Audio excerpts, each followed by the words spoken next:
Hi everyone, Movie Reviews and Productions here, and welcome to another review of my movie review series. And today I review movies and share my thoughts.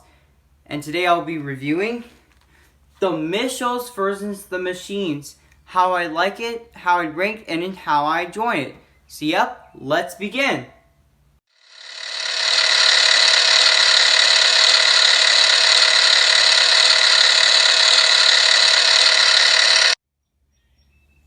So what is The Mitchells versus the Machines? Well, The Mitchells versus the Machines is a 2021 American computer animated science fiction comedy film based on Sony Pictures film produced by Sony Picture Animation and directed by Mike Randall. The film was originally planned to be released theatrically by Sony Pictures, releasing under the title Connected in 2020. But due to the impact of the COVID-19 pandemic on movie theaters, Sony sold the main distribution rights to Netflix and released the movie in theaters by the name of The Mitchells versus the Machines on April 15, 2021, before streaming release on Netflix on April 30th, 2021. This film was made by the same creator who created Spider-Man Into the Spider-Verse, which was basically way better than The Mitchells versus the Machines anyways. When I first saw this movie on Netflix, it didn't basically feel like this is one of the best things that Sony made. I mean, first I want to talk about their character looks and designs. Well, to be honest, their character looks and designs look very 100% creepy, weird, and scary, and 100% not only out of place but despicable. Their looks. I would have liked it better when it's hand-drawn animation. I mean, Sony, why not just, if you want to make like a Mitchells movie, why not just use hand-drawn animation? That way the film would have been that better as they were in CGI. Even the dad is more creepier, weird, and annoying that I ever fought in this movie. This is the weirdest father expression. This is the weirdest expression I ever saw from a father in this movie. I mean, his face expression feels like he doesn't want to be in this movie. At least Manchai Mitchell was way funnier than the rest of the Mitchells in this movie.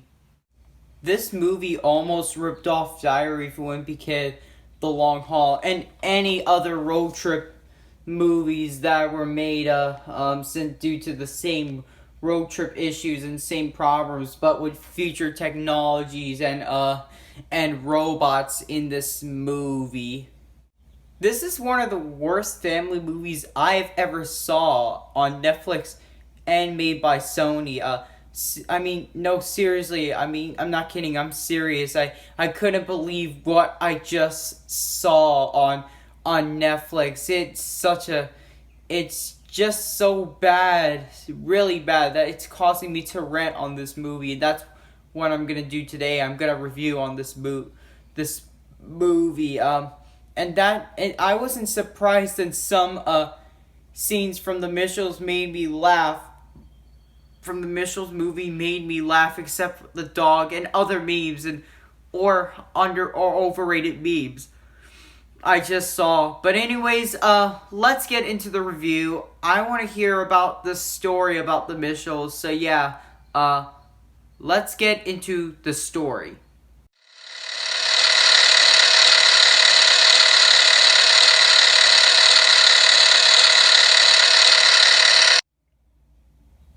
So, The Mitchells versus the Machines. Tell us the plot and the story. Well, The plot in the story starts with this young girl named Kate Mitchell, voiced by Abby Jacobson, who is a filmmaker in Kentwood, Michigan, and always likes to make movies like I do. Her films are so inspired to her other movies that she always dreamed of going to film school and do awesome movies. Kate Mitchell is not the only person that cares about filmmaking and etc. She only cares about her nature-obsessed father named Rick Mitchell, voiced by Danny McBride. Then after Kate Mitchell made her last video and upload to her YouTube channel, she recently been accepted to film school in California. This evening before Kate leaves, Rick and the family decided to have a conversation at the dinner table that Katie is leaving to go to film school. Now, what makes this scene where the Mitchells having dinner in the living room more embarrassing is after Rick Mitchell saw one of Kate's movies. Rick and Mitchell started to get into an argument, grabbing the laptop with each other, and Kate's mother, Linda Mitchell, voiced by Maya Rudolph, and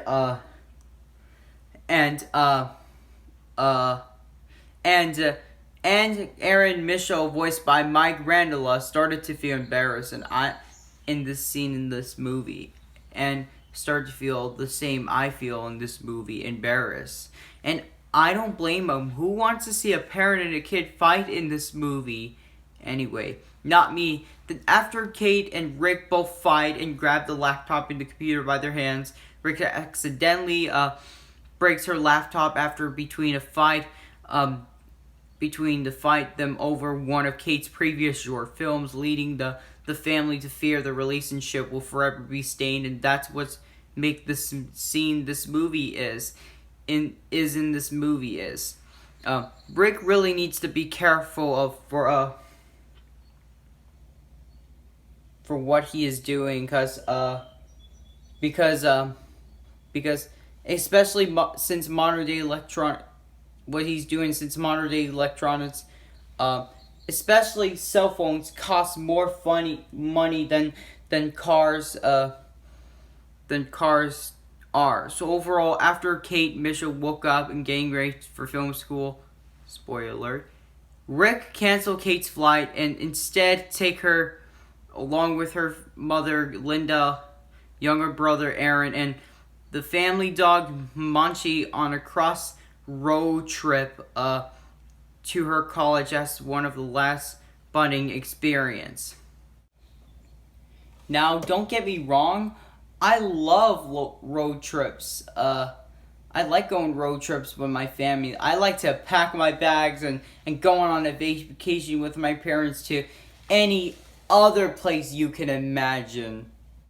But in this movie, this is turning out to be a nightmare for Katie, and I don't blame her. One thing I really hate about the father in this movie is how bad his voice is. His voice is really bad and way scratchy for a voice actor to play with the father in the Mitchells. Just looking at his face makes me feel like I just want to call the police or the FBI on him, so that way he won't try to scare me down. He just doesn't want to be a nice father after all. All he acts is 100% more of a father than Kate's father in the movie.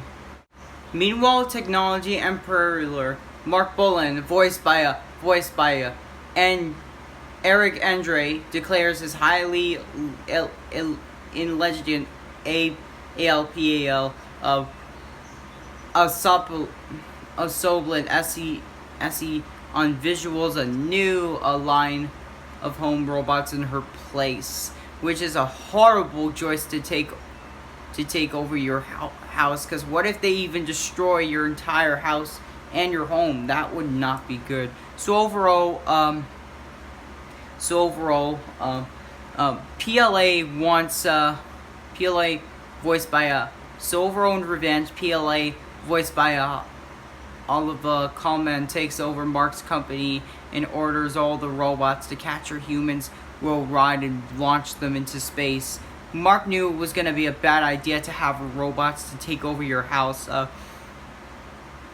his house, because what if, like I said before, what if they even destroy your entire house and your home instead of doing your chores as you want them to do?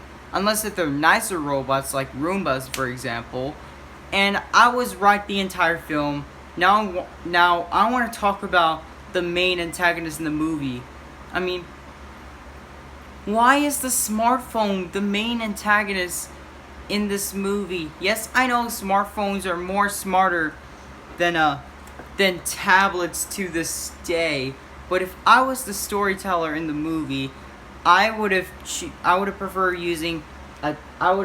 a tablet villain like this one, for example. Made that be the main villain in the movie than the smartphone to be the villain. Because, I mean, that would have made the movie made more sense. Because who wants to see like a smartphone to be the main antagonist in the Mitchell's movie anyway? Not for me, that's for sure. Meanwhile, with the Mitchells managed to avoid capture at a rooftop cafe in Kansas. Rick decides that his family should stay and put in the cafe for their own safety, but Katie comforts him to help save the world instead. They bond with two detective robots that try to capture them, Eric and the Bartlebot 5000, who tell the family that they can use a kill code to shut down PAL and all the robots. At least Eric and the Porabot 5000, voiced by Beck Bennett and Fred Armstein, are way nicer robots to help out with the family than the PSL's evil robots, since they are way meaner to the Mitchells. The Mitchells make it to a nearly mall to upload the kill code, but PAL orders all the PAL chip-enabled output pines to stop them. Kate tries to upload the kill code, but it's stopped when a giant Furby surprises the family. They ultimately got trapped and defeated the Furby, but it was destroys a PAL router, which disables the hardbind of devices in the progress. Now in the scene, it reminds me of Toy Story, because toys start moving themselves and come back to life, and that's how and move themselves in a secret way. But except these toys, except this in this movie, they can be more eviler and defeat people in a meaner way. Now that's what's making this movie to be about. On the way to Silicon Valley, afterwards, Linda reveals to Kate that she and Rick was originally lived in a cabin in the mountains years ago, as it was a lifelong dream before he gave up on it. And upon arriving to Silicon Valley, the Mitchells disguise themselves as robots and heads to PAL Labs HQ to shut it down. But PAL manipulates them by reviewing their surveillance footage from the cafe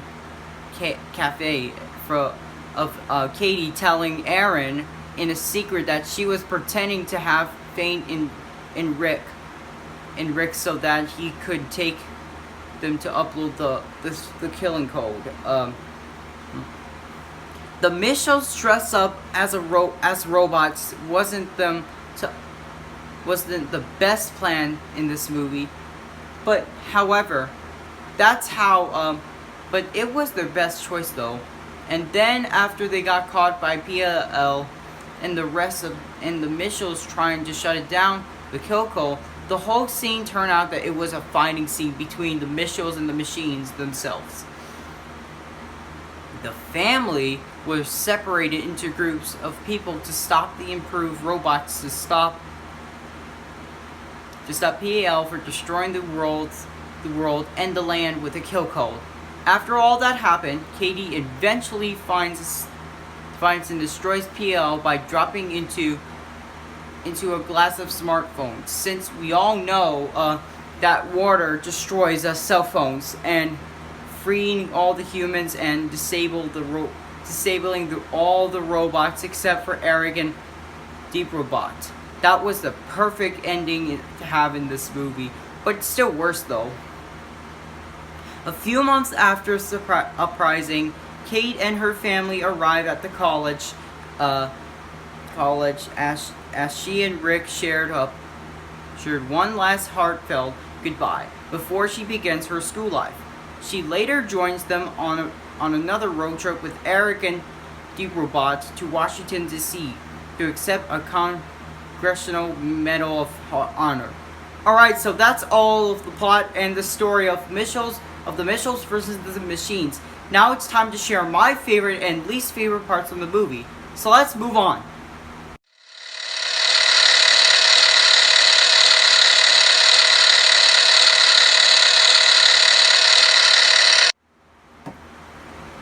So what are my favorite and least favorite parts of the movie? Well, even though I despise the Mitchells versus the Machines, I do have one of my favorite parts of the movie as well. So yeah. My favorite part of the movie is Kate's dog and all he stars in Kate's short films. And I gotta admit, he was very funny in Kate's mini movies. I remember he starred in Dog Cop, and then the kid is trying to be a Simpson. That's just very, very hilarious too. And I gotta admit, her films are pretty hilarious too. Also, I also forgot to mention the hand-drawn animation looks really great in the movie. Better than CGI Mitchells. Since Mitchells and CGI look, Mitchells and CGI, they just look very creepy and weird and awkward and 100% out of place and despicable in CGI. So that's how you can tell how bad they are. It's because of their face expressions. Just look at it. All they do is just panic for a dumb reason. That's what's making this movie to be worse nowadays. And Sony Animation Pictures, what were you even thinking, taking the same plot of Diary of a Wimpy Kid: The Long Haul and all of your road trip movies that you starred and have it like in your own movie? Like, what did you just done? Now for my least favorite parts.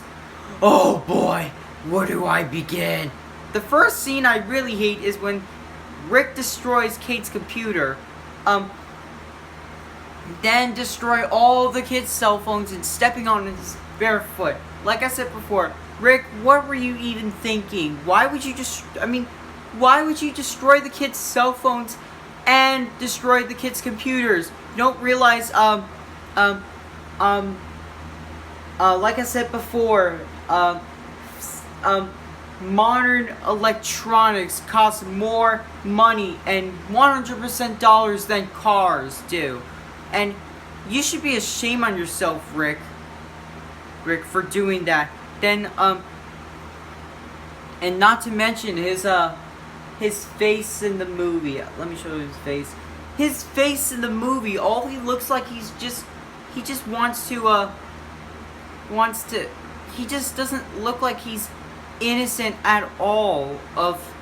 Just look at his face. All he wants to do is just kill people for once and for freaking all.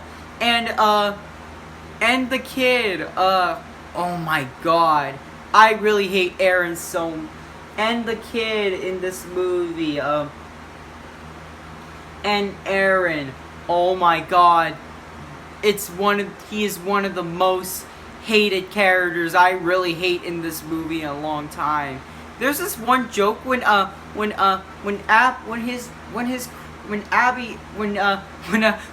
has a crush on Abby, he always says he wants to talk.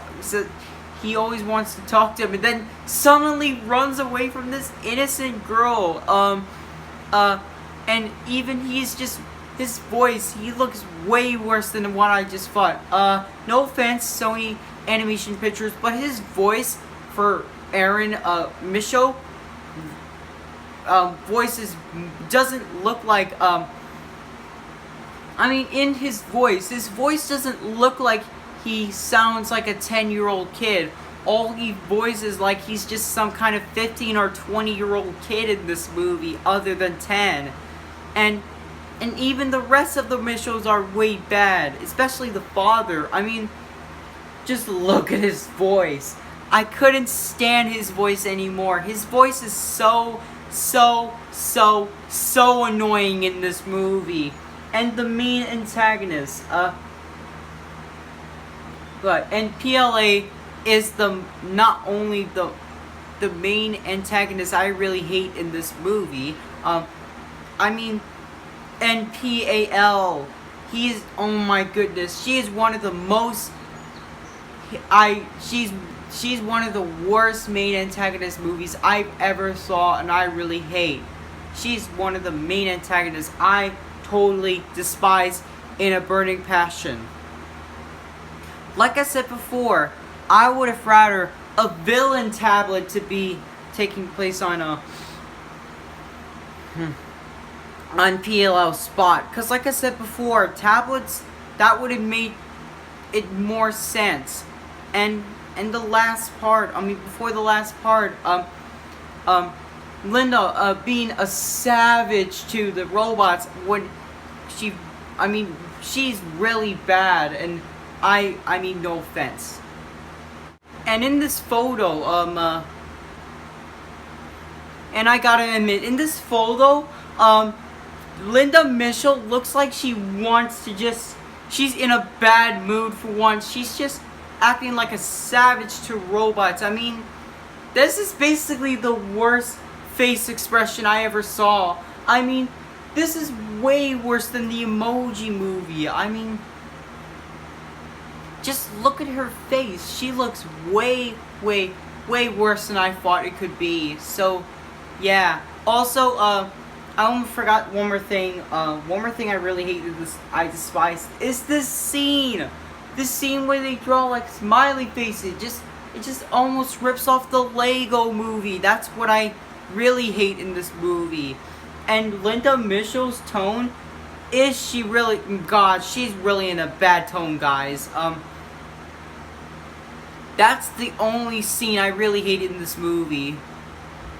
So overall, The Mitchells vs. the Machines is one of the worst and weakest and most unoriginal movie made by Sony Pictures Animation. And this is not going to be the first time I will show my future kids this movie, trust me. For my movie score, I'll give The Mitchells vs. the Machines, drumroll please, a 4 out of 10! Most meh movie ever. The voice actors are horrible, except for some. The character designs are creepy and weird, and the music and soundtracks in this movie are just annoying that it wants me to give me a headache. And the story and plot is just unoriginal and messed up that I wanted to choke this movie really hard. And the CGI animation doesn't look like the hand-drawn animation in this movie. So yep, that's all my favorite and least favorite parts. Now it's time to get into the conclusion of the movie. So let's get into the conclusion.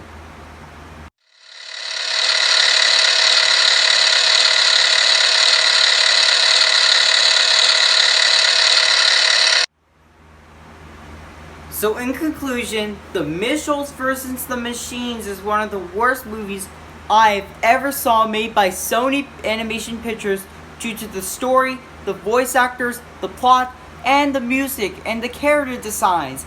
And this movie is not just only a rip-off of Diary of a The Long Haul, and other road trip themed movies, but it's close to one as well. Okay, so I love you guys. Thank you so much for watching. And what are your thoughts on the Mitchells versus the Machines, and what is your favorite road trip movie despite the Mitchells versus the Machines? Let me know in the comments. As of anyways, thank you so much for watching. Please subscribe and like and turn on post notifications, and don't forget to subscribe to my other channels too. Their links will be in the description below as well. As of anyways, thanks for watching, and I got my one final thing to say. Get out there and keep on watching movies. See you soon!